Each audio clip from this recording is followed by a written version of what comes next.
Alright, so every single person that's done something interesting with their life has gone through this thing called the lonely chapter. This is the part of your life where your old friends just don't get you anymore. They won't understand why you're grinding late at night, why you're going to the gym all the time, why you've decided to skip the night out and stuff like that. And for the first time in your life, you're going to feel like you don't belong. You're too different from your past, but you're also not at a point where you've really found your own tribe or really understood what it means to succeed. And this is where most people quit. But you need to realize that loneliness is the tax you need to pay for success. Literally every single successful person that I know has paid what I'm going to call the loneliness tax. Like, they've gone through a period of their life where literally nobody understands what they're doing, and as a result, they kind of feel isolated from everyone around them. So if you're going through a period of your life where you want to do something big, like build a business, or build your dream body, or just level up in general in your entire life, and your friends are still getting distracted by the same old habits, they're having the same old conversations, they're hanging out in the same old places, you're going to feel a difference between where they're at and where you want to be. And it's this gap that makes us feel lonely. And from my experience, there seems to be 3 different stages to this lonely chapter. Okay, so we're going to draw a graph here, and this is going to be a graph of the lonely chapter. So let's write this at the top of the page. The lonely chapter. Okay, excuse my atrocious handwriting. And we're going to have 2 coordinates here. Along the y coordinate, we have like growth and success, growth or success. And then along the x-axis, we have time. So over time, we're going to have varying degrees of growth and success.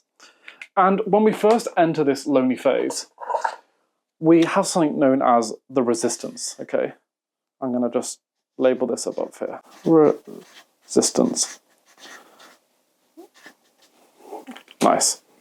And during the resistance phase, there are like 2 main things that are trying to hold us back. The first thing is our old habits. Like, we're used to playing it safe, we want to be comfortable, we like the idea of going back and being our old self. Like, we'll wake up in the morning and think, why the hell am I trying to wake up early? I want to go back to sleep, like I'm tired. Or we'll be working late into the evening and think, you know what, I just want to play a video game, I want to watch TV, I want to relax with my friends. Like, there's this constant tug from our old self trying to hold us back from our future self. So the first thing that I'm going to write down here is you, basically. You are resisting yourself. The other thing that's going to be resisting you are your friends. And I'm going to put friends in little quotes, because are they really your friends if they're holding you back? You see, the people around you expect you to stay the same. So as soon as you start doing things differently, you're like disrupting their norm. You're disrupting their status quo.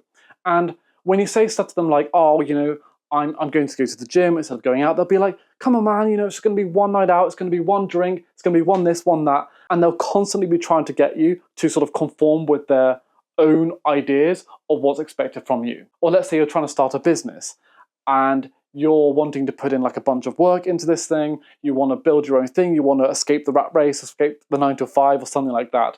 And they'll be like, why work so hard? You can just chill out for a bit, just come out and spend some time with us, your work is always going to be there. Like, they're always trying to get you to conform to their own principles of what it means to live a happy life. And this kind of thing can be very, very subtle as well. Like, I remember when I started posting YouTube videos, I got messages from my friends being like laughing at the fact that I was posting videos, saying like, why am I spending all this time creating this content? I'm never going to be a big YouTuber like Mr. Beast or whoever the hell it may be. And I was just like, yeah, maybe not, but I want to put in the work and see what happens. And this is exactly what I mean by the resistance phase. And one thing I've been thinking about in some depth recently is that most people aren't your friends, They're just used to your presence, reinforcing their own comfort zone. Like, you being around is some degree of stability for them because they're comfortable with the way that you act, with your habits, with the things that you do. And if you decide to do something completely different from what they're expecting, like building a business, like going to the gym constantly, leveling up every aspect of your life, like that completely disrupts their status quo, and it forces them to start looking at themselves, and it forces them to question their own choices about stuff. And if people are criticizing you for leveling up, they don't dislike you, they don't hate you, and it might feel that way. Like, I certainly feel that way when people are criticizing my choices, but it's more because they are forced to look at themselves in a different light. Like, if Gareth is building this business, if Gareth is going to the gym constantly, if Gareth is going on all these runs, is this what I should be doing? And unfortunately for most people, it's easier to criticize the person who's making a positive change than for them to look at themselves and make a positive change in their own lives. And the reality is that if these people were really your friends, they wouldn't be forcing you to go on nights out or come back down to their levels. They'd be supporting your growth. They'd be your biggest cheerleaders. And so you really need to think about, are the people in your life your friends? If they're resisting your growth, then no, they're not. If they're wanting you to grow, then yes, they are. Okay, so the second stage, and I'm going to take out a green pen this time. Hopefully you can see this. Actually, no, I'm going to take out a red pen because this is bad. This stage is the isolation stage, okay? I'm going to put it like this. Isolation. And this is the stage where most people quit because they're riddled with self-doubt. There's always this constant temptation to go back to the old life. And there's also no guarantee of success at the end of this like lonely rainbow. And here you're going to feel two specific types of loneliness. And very briefly, type 1 is your old life.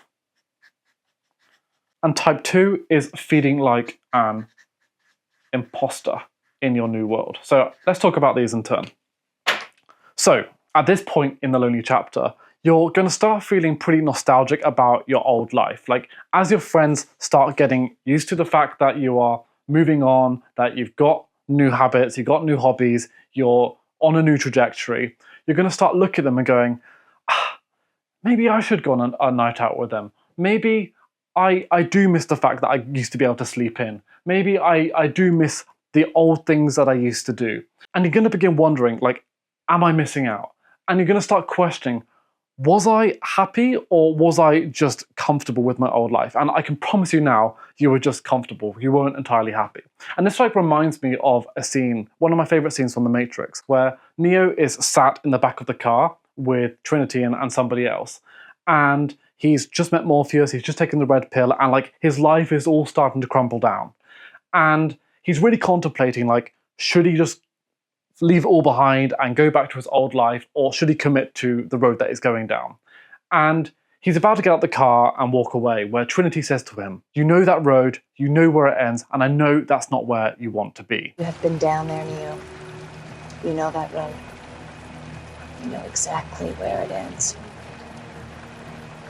And I know that's not where you want to be. And really that is the lonely chapter summed up really nicely in like a couple of sentences. So if you're thinking about going back to your old life where you were comfortable, just know that's not where you want to be. You know that road. That's not where you want to be. You want to be looking forward to the future. And then the second sort of type of isolation or loneliness here is feeling like an imposter. And the idea of the second type of loneliness is that we haven't achieved any degree of success yet, like we're not one of them. So we start feeling awkward that we don't feel like we deserve success, we aren't smart enough to get to the point where we will escape our old life, or we aren't a winner ourselves, so we don't deserve to be surrounded by winners. Like we go through these weird cycles of thinking where we don't think we're capable enough or deserving enough of the future that we're looking to head towards. So during the isolation stage, you have a choice to either shrink back to your old self or to keep going and to keep growing, where you eventually start seeing some success. Which leads us to step 3 of the lonely chapter, which is the expansion phase. So you start seeing this sort of exponential growth like this, and I'm going to put expansion on here, like so. And really what we mean by this is that your environment starts to grow with you. In particular, you're going to find people who match your level. You'll start networking with people who have similar ambitions and similar goals to you. You're going to see that the world starts to open up. There's going to be more opportunities for you. It becomes a little bit easier day by day, and you start getting that sort of snowball effect where to begin with, yeah, it's a little bit tough, but the momentum and the results just seem to compound gradually over time. And eventually, you no longer feel the resistance from yourself because you've grown so much now. You don't feel resistance from your friends because you've now got a set of new friends. And therefore, you also don't feel isolated from your old life because you're so much further away from that. And you're not an imposter in the new world because you found a bunch of people, friends, and support who want to see you grow over the long term. So yeah, that is the lonely chapter. If any of you guys are going through this right now, I'd be super keen to hear like how you're coping with the resistance and isolation of the Lonely chapter, and also where you're hoping to go and what you're doing to push through to the expansion phase. I, for one, am definitely feeling the loneliness at the moment in my own life with the various different things that I'm trying to do. So I would love to connect with some of you guys. And if you're keen, just drop a comment below and I'll get back to you as soon as I can. Anyway, that's it for now, and hopefully I shall see you in the next one. Goodbye.